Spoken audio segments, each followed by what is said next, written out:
Hey guys, it's Alderbear here and I'm back with another video, and today I'm going to be talking about why you shouldn't do art commissions as a kid. It's one of the biggest problems you'll see about kids doing art commissions, and that's lack of time or poor time management, like if you're a procrastinator, so your inability to deliver on time. If you go on these Facebook groups or even on Twitter and stuff, you'll constantly see customers and clients complaining about commissioners, and a lot of the time they're under the age of 18. Normally it's just kids who are too busy with school and all these other activities going on in their lives, or perhaps it's just a matter of procrastination. Because they're a kid, they have a lot of worries and stuff, and sometimes they take a little bit too long to deliver their art.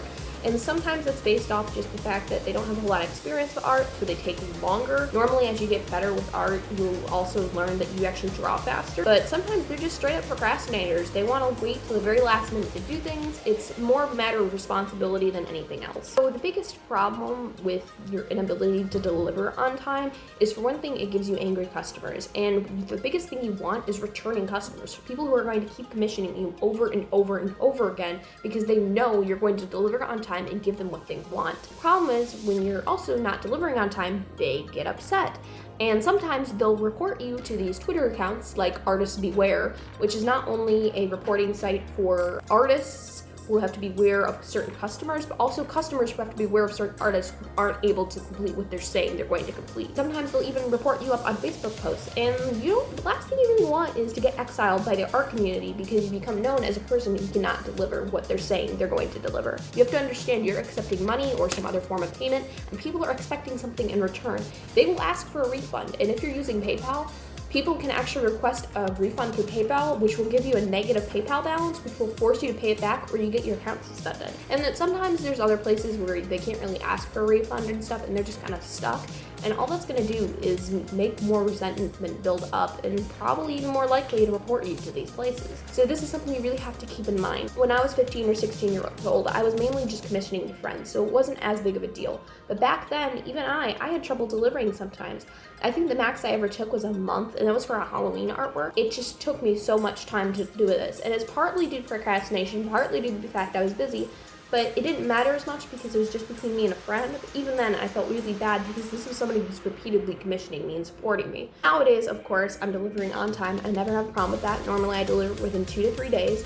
Typically, you want to post up your turnaround time on your commission sheets and let people know how long it will take you to create artwork. So that way they know ahead of time, and also it's a good idea to have some kind of thing in your terms of service about refunds and also a guarantee of delivery. That gives people peace of mind, and that also holds you responsible, which is something that's really important when you're a kid, because you need to have a sense of responsibility. You need the ability to treat this as a job. Even if it's something kind of casual as commissions, it's still really important that you actually hold to your promises when you're taking money from people. Another big problem is, if you're a kid, you might have a lack of art experience. Now, it doesn't really matter how good your art is. People are likely to commission you at almost any level, especially if they're your friends or just other kids, really. They're really likely to commission you for art because they think what you're doing is so cool. No matter how great your art is, like just speaking like experience-wise, they'll still think your art is so cool, and they'll be willing to commission you at almost any level. There's a video which I will link down below with a bunch of other stuff I'm going to be talking about in this video, which will all be linked down below, so if I mention anything, make sure you check out those comments. We're going to be looking for is about a level 2 art, and again, there's a video on this below, but basically, if you are just starting out as an artist, I'm saying you only have like 5 to 10 artworks. That is not a time to open up art commissions. It's okay if you're not the greatest at art yet, but you want to at least have like a decent amount of experience that you're not going to have an inability to create certain requests for people. Now, of course, you could say, oh, I'm only drawing girls, or oh, I'm not going to draw furry art, or no, I'm not going to draw mecha art, or oh, I'm not okay with drawing ship art, like couples and stuff and multiple people. There's so many things that you can list in your commission sheet so you can eliminate a lot of these problems, but the truth is you're gonna have to have at least some variety of things to offer people. So let's say you're not the greatest at drawing a bow. Well, if somebody's asking for a girl, which you say you can draw, and she's covered in a bunch of bows, you're gonna have to be able to learn to draw that, or just, like you're gonna find a tutorial video or something, but you have to be able to follow that and be able to create that for someone if they're paying you to do it. Even if it's not like the greatest quality thing in the world, you have to at least be able to try. This is a big problem with kids as well, is the fact they have a lack of a professional demeanor and customer service. This is something I struggle with even now that I'm 20 years old. Sometimes I'll get a bad hate comment on Reddit or something, and I don't always respond the best to it. The best thing to do is, if you're having any kind of hate comments on your art and stuff, is of course just report it, because like obviously people are rude, it's online bullying, you can just report it, but make sure you're able to take constructive criticism, because if someone's paying you for something and they say, hey, I don't like the way you drew this hair, could you please change it? You have to be able to change it without too much of a problem. This is also just in general, when you're going through the commissioning process, you're gonna have to be talking to this person as a client, as a customer, and you have to treat them as such. If you have zero professional experience, you're gonna struggle a lot in this area, and you're gonna sometimes have unhappy customers simply because you don't understand the proper way of dealing with them. Please keep in mind, the best thing a customer wants is just to know that they are heard, that they know their problems are trying to be taken care of, and sometimes you have to give them a little something extra once in a while. If somebody's really not happy with how quickly you delivered your art, sometimes it's a good idea to give them an extra sketch or something just to make them happy. Try to give them like that little extra cookie in a bag kind of deal.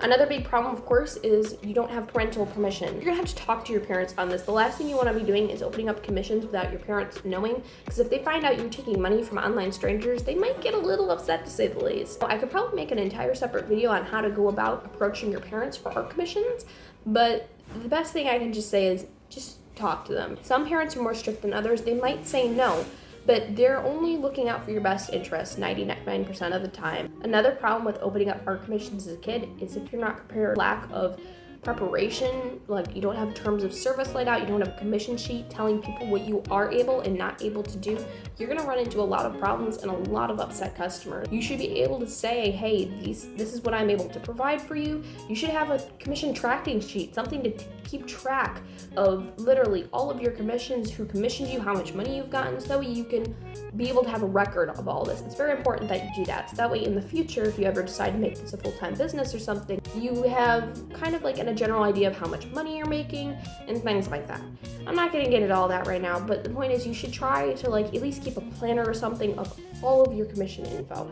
Another problem with doing art commissions as a kid is you have a lack of shipping experience, or you don't have a PO box. Now, a lot of time if you're doing digital art, you don't have to ship it out. Or sometimes if you're doing traditional artwork, you can just offer a free scan, but you have to make sure you are mentioning to people that this is not a physical copy that they are getting. There's nothing being shipped out to them. Or if you are able to offer that, make sure you list that, hey, I can give you this print or this physical copy, but it's gonna cost this much money. Because if you don't have a PO box, you really don't wanna be shipping out from your home address, because that's giving strangers on the internet your home address, which is not the greatest thing in the world.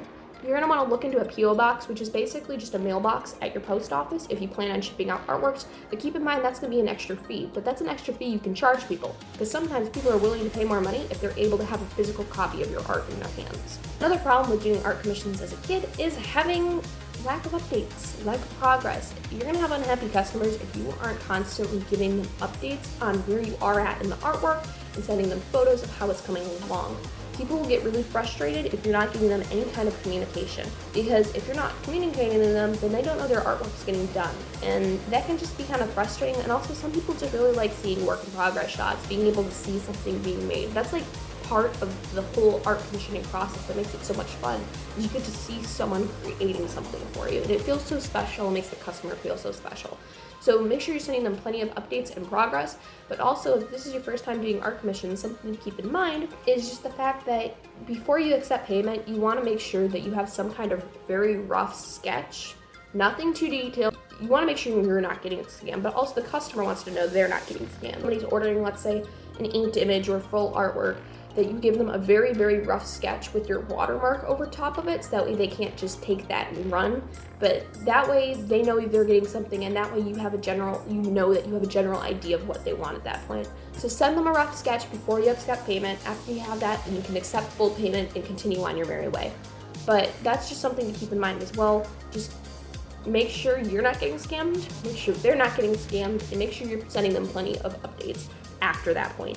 because it's just going to make the customer feel better, and it's going to make you feel better knowing that you're not procrastinating on it, making sure you're constantly sending updates. So I hope this video was helpful for you guys. If it was, make sure you like, subscribe, and comment down below if you have any questions or if you have any future video requests. I'm happy to answer them, and I try to reply to almost every comment if I can. Hopefully this helped someone, and I'll see y'all later.